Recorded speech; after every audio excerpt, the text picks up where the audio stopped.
My name is Avery Hollis. I'm 31 years old, and the night my entire future collapsed started with something as boring and harmless as getting up to pee at 2 a.m. I remember how cold the floor felt under my feet, how still the house was, how nothing seemed out of place.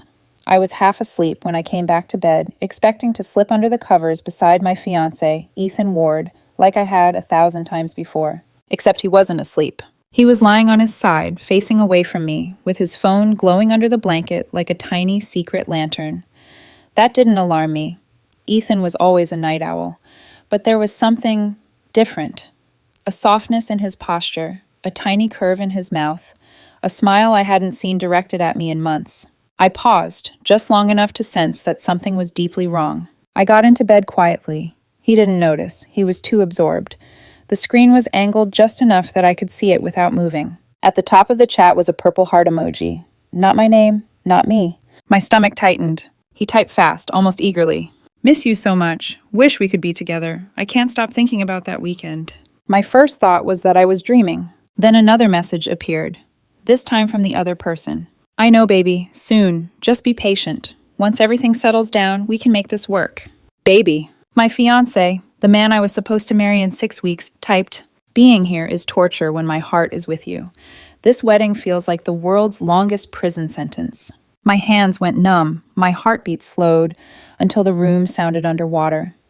I felt everything and nothing at the same time, panic wrapped in ice. The name wasn't there, just the purple heart, but I already knew. His ex, Marissa. The woman I had been told was ancient history, a lesson learned. Someone he never thinks about. The woman who had suddenly resurfaced 2 weeks ago with a casual Instagram like he swore meant nothing. I stared, barely breathing, as he continued typing, still smiling faintly. Still unaware, I was inches away watching my entire engagement detonate in real time. I don't know how long I lay there. A minute? 5? Time dissolved. My brain clicked into a strange, detached clarity, like standing outside myself. Finally, I reached slowly for my phone on the nightstand. No shaking, no rushing, just that cold, surgical calm that comes right before a life-changing decision. I opened the camera, angled it, clicked. The screen captured his words in perfect, damning detail. He kept scrolling. I kept taking photos, evidence of the messages, of the timelines, of the planning. Of my fiancé designing a future with another woman while I designed our wedding seating chart. He never looked up. When he finally put his phone down, he reached over, kissed my shoulder, and whispered, "Love you." I pretended to sleep. He drifted off around 3 a.m., but I stayed awake, staring at the wall as if my entire existence had become a blank surface. By 5 a.m., he was breathing deep, the unmistakable rhythm of deep sleep. I slipped out of bed and walked to the bathroom, closing the door quietly behind me. I sat on the edge of the tub and opened my email.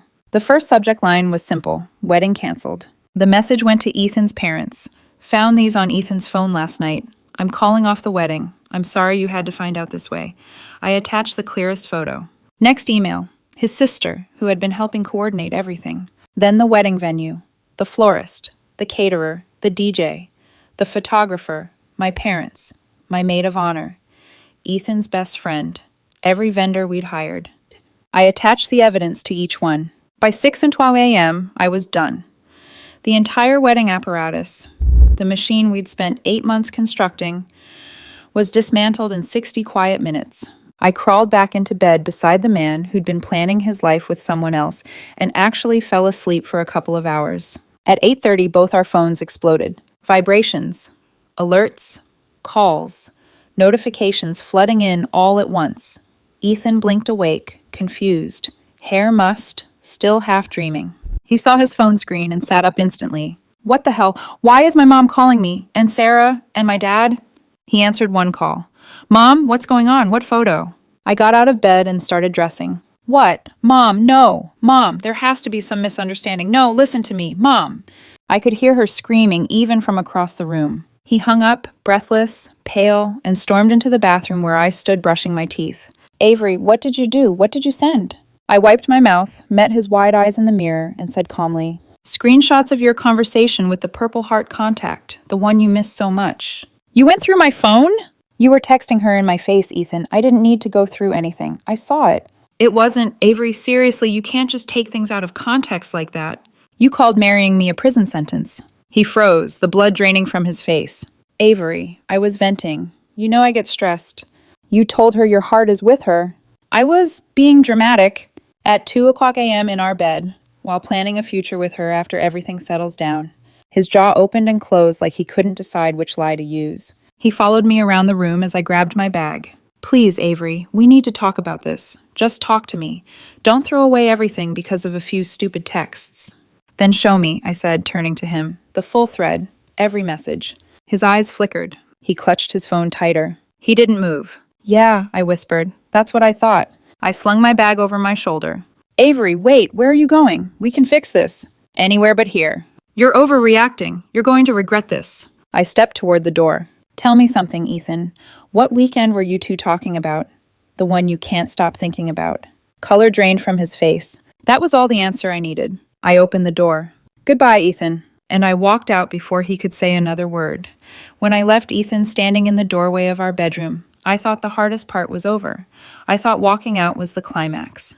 The firework moment that would echo in both our lives for years. I was wrong. The fallout hadn't even begun. I spent the first few hours sitting in my car in a grocery store parking lot, staring at the steering wheel while my phone buzzed nonstop.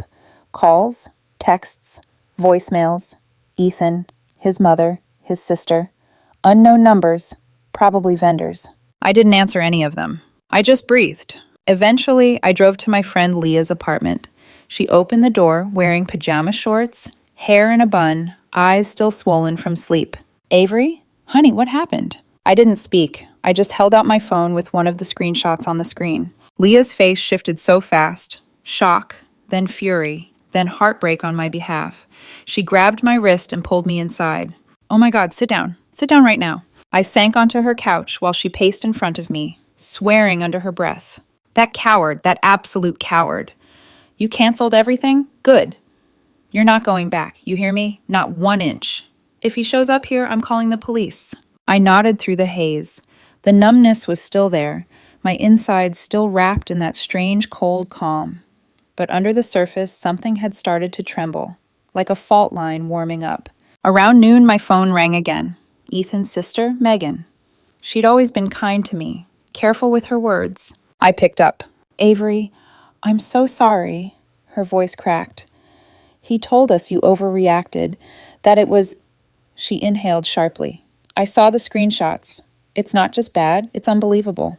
Thank you for calling, I said quietly. Look, I shouldn't say this, but he told Mom it was just friendly texting, and that you twisted everything out of proportion.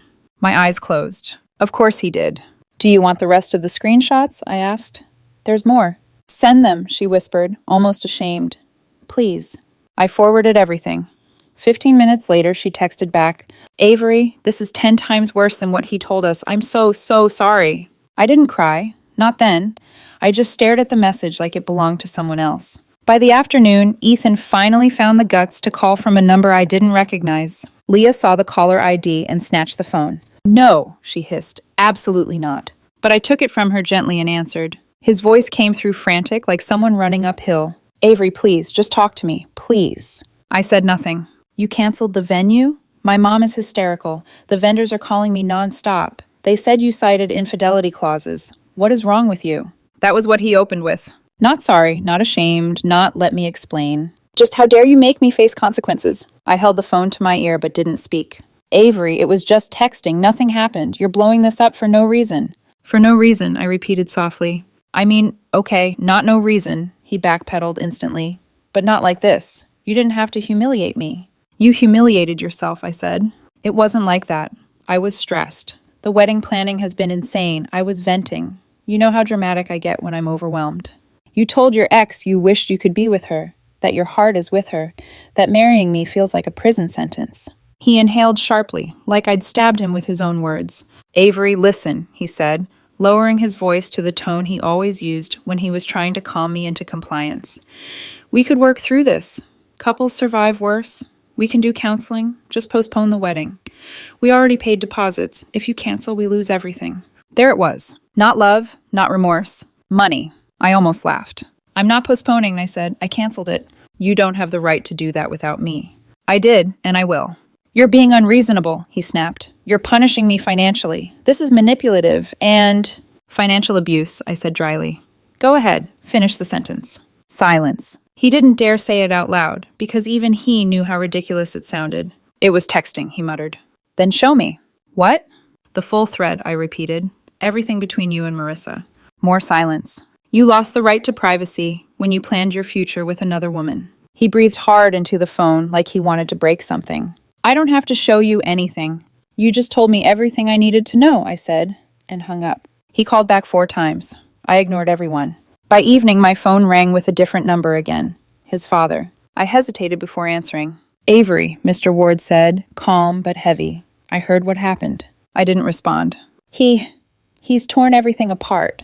I'm not asking you to forgive him. I'm not even asking you to speak to him. But I want to discuss something practical. Here it comes, I thought, the cleanup crew. You paid more into the wedding, he said softly. What if I reimburse your losses? All of them, completely, no conditions.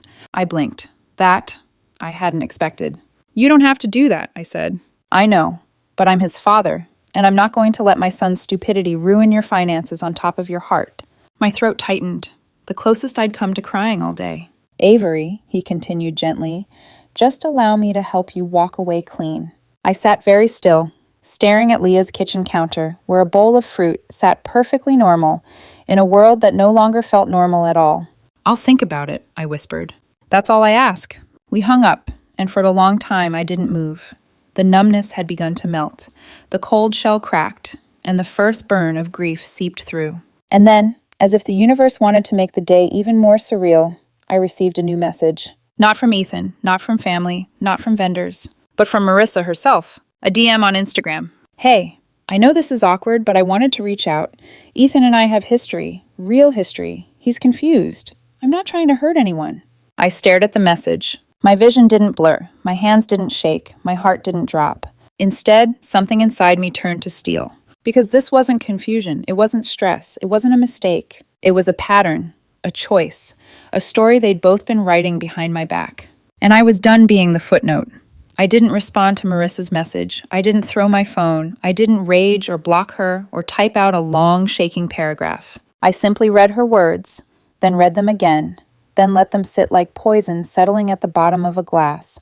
He's confused. We have history. History doesn't send baby soon at 2:00 a.m. History doesn't call someone else's wedding a prison sentence. History doesn't accidentally resurface 2 months before a ceremony. History plans. By the next morning, Ethan was still calling, still texting. I didn't answer. Leah made me tea, made me breakfast, made me sit upright when she noticed I'd been staring at the same corner of the ceiling for too long. Around noon, someone buzzed her apartment gate. Leah checked the intercom, then groaned. It's him. I didn't move. He looks like a wet mop, she muttered.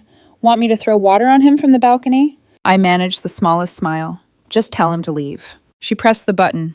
Ethan, she doesn't want to see you. Go home. His voice came through, shaky and raw.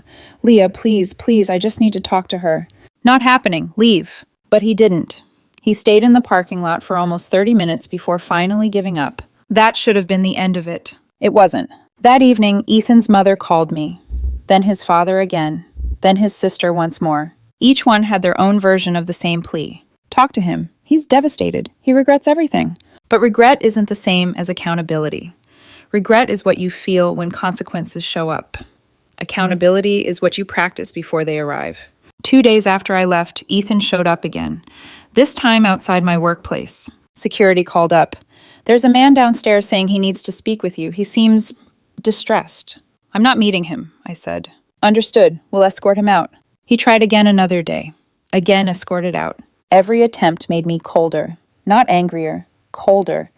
As if each begging message and apology was a gust of winter wind sealing the ice around my heart. Then came the moment that shattered whatever denial he still clung to. His sister Megan called and said quietly, Avery, I need to tell you something serious. He wasn't honest with you, or with us. My pulse picked up. What wasn't he honest about? The weekend, she said. The one he texted her about. It wasn't some vague memory. He saw her, recently.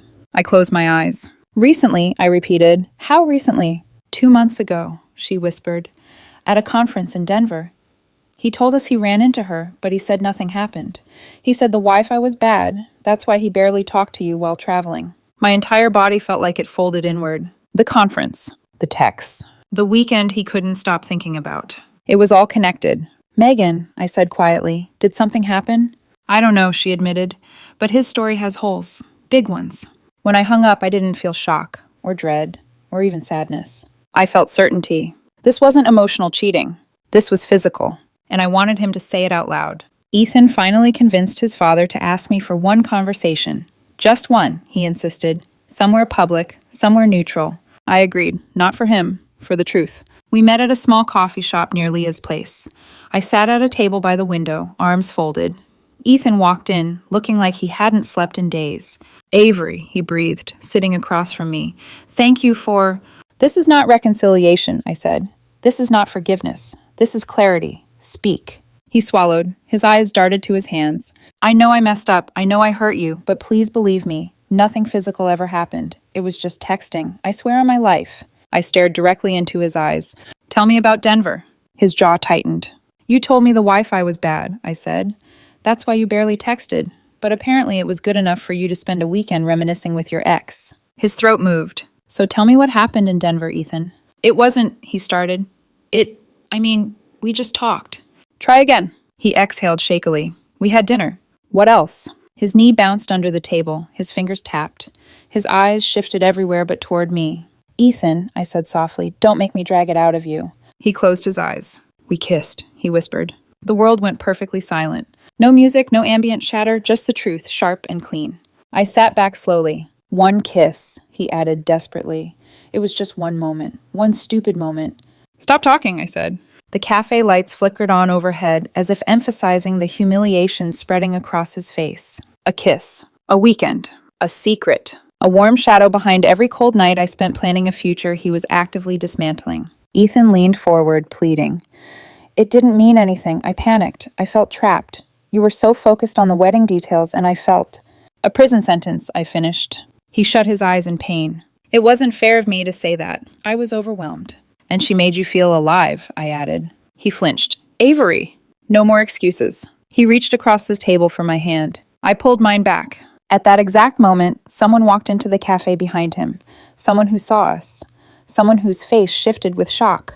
His mother. She must have followed him. Or followed me. Or simply guessed where we'd be. She approached slowly, her voice low. Ethan, she said. Is it true? Did you kiss her? He froze. Mom, please, not now. Did you cheat on your fiancé before your wedding? She demanded, eyes sharp with betrayal. He looked between us, mouth opening, closing, opening again. The silence was enough. His mother's hand flew to her mouth. Oh my God. I stood. Avery, she said, eyes flooding. I am so sorry. I nodded once. I know. Ethan reached for me again. Avery, please. But whatever strength he had left, I didn't. I stepped away, voice steady. You didn't panic. You didn't feel trapped. You didn't slip. I held up my phone slightly, as if reminding him of everything I knew. You planned. His mother stared at him like she didn't recognize her own child. I'm done, Ethan. And this time, he didn't try to stop me as I walked out of the cafe. He couldn't, because he finally knew I was gone. When I left the cafe that day, something inside me settled. Not peace, not closure, something quieter. A kind of internal clicking, like the last tumblers of a lock falling into place. The door to that part of my life didn't slam shut. It simply sealed. The next week was a strange blend of exhaustion and clarity. Ethan kept trying. His mother kept apologizing. His father kept offering support. But the air around me had changed.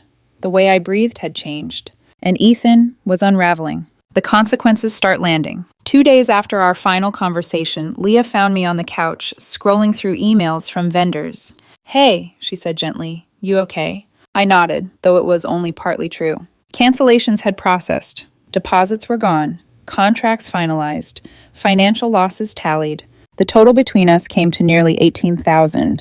My portion had been a little over $11,000, a number that should have made me panic. But instead, I felt grounded. I had lost money, but I had saved a lifetime. That trade was more than fair. Later that afternoon, Ethan's father called again. I've sent the full reimbursement, he said simply. More than your share, enough to cover the ring issue too. You don't owe us anything. I pressed a hand to my forehead, overwhelmed. Mr. Ward, thank you. I'm not doing it for him, he said quietly. I'm doing it because you don't deserve the financial burden of my son's choices. I swallowed, hard. I appreciate you more than you know, I whispered. You'll get through this, he said. You already are. When we hung up, I sat in silence, not crying, not shaking, just feeling the weight lift. Piece by piece. Word spreads fast when a wedding is canceled with infidelity listed as the reason. I didn't tell anyone details, but screenshots have a way of moving on their own. His best friend blocked him. His closest cousin texted me, "You didn't deserve this. I'm sorry for what he put you through." Mutual friends drifted my way, checking in quietly. Meanwhile, Ethan reached out again and again. Calls, texts, apologies, long paragraphs full of "I'm broken" and "I didn't mean to hurt you" and "it was just one kiss." Each one chipped away at whatever dignity he was still trying to salvage. Marissa, she vanished. Blocked him, deleted their thread, ghosted him entirely. Apparently, real life wasn't as exciting as sneaking around behind someone else's back. Not that her disappearance softened anything. It only revealed the truth more sharply. Sometimes the person you trusted wasn't just disloyal. They were weak. And weakness can be far more dangerous. The letter. It arrived 3 weeks after everything collapsed. A handwritten envelope slipped under Leah's door. Ethan's handwriting. Leah found it first and cursed under her breath. "You want me to burn it?" she asked immediately. "No," I said. "I'll read it." But I waited. Hours. Until the sky turned violet. Until Leah went to bed. Until the apartment was quiet enough that even my heartbeat felt too loud. Then I sat on the balcony and opened the letter. It was 5 pages long. 5 pages of self-diagnosed commitment issues, childhood trauma, therapy jargon, tear-stained explanations, excuses dressed up as insight. And then, buried halfway down page 4, "If you give me time to fix myself, maybe we could have another chance. I know we can be stronger than before." I stopped reading, carefully folded the pages, walked back inside, opened the trash can, dropped the letter, and closed the lid. It didn't even hurt. That was the most surprising part. The heartbreak had already done its damage weeks before. This letter was merely the echo. 2 days after the letter, Leah and I bumped into someone unexpected at the grocery store. Ethan's mother. She froze when she saw me. Her cart rattled slightly as she tightened her grip. "Avery," she said softly, voice thick with shame. I wanted to talk to you." Leah stepped forward like a guard dog, but I gently touched her arm. "It's okay." His mother's eyes glistened. "I didn't know. He never told us the truth. Not until that day in the cafe. I raised him better than that." I nodded politely but kept my distance. "I hope you know," she continued, "that I never blamed you. Not for a second. You didn't deserve any of this." "I know," I said quietly. She tried to smile. Her lips trembled. "I keep wishing I could fix this," she whispered. "You can't," I said gently. "But that's okay. It's not yours to fix." She inhaled sharply, a mother grieving her son's self-destruction. Then she nodded and walked away, shoulders heavy, pushing her cart down the aisle. Leah waited a beat, then murmured, "You handled that like a superhero." I didn't feel like one, but I appreciated the words anyway. In the weeks that followed, life didn't magically sparkle again. But it softened. I started therapy. I worked. I cooked simple meals in Leah's kitchen. I went on long walks without checking my phone every few minutes. I sold the engagement ring at a loss, one I no longer cared about, used the money for a solo trip, just a few days by the ocean, no wedding planning, no seating charts, no lies in the dark. I found a small apartment of my own. Quiet. Sunlight in the mornings. A single bedroom just big enough for peace. Slowly, I remembered. I had a life before Ethan. I would have one after. The wedding would have been last weekend. Instead of walking down an aisle, I spent the day curled on my couch with a blanket, sipping mint tea, watching a show I didn't have to share with anyone. And for the first time since everything exploded, I didn't think about what could have been. I thought about what I escaped. A husband I couldn't trust. A marriage built on cracks. A lifetime of wondering what he was doing when he turned away in the dark. People say everyone makes mistakes. They weren't the ones who watched their fiancé text another woman, "I miss you so much. Wish we could be together. This wedding feels like a prison sentence." They weren't the ones cleaning up someone else's wreckage. They didn't lose sleep, time, deposits, or dignity. I did, and yet I survived it. Not gracefully, not easily, but fully, completely. Honestly, the last line of my therapist's homework that week asked, "What do you regret most?" I wrote, "Not seeing it sooner." Then I crossed it out and wrote, "Nothing, because now I see everything." The sunrise the next morning poured through my windows, warm, gentle gold. I made tea, stood barefoot on the floor, breathed, and whispered to myself, losing him hurt, but losing myself would have been worse.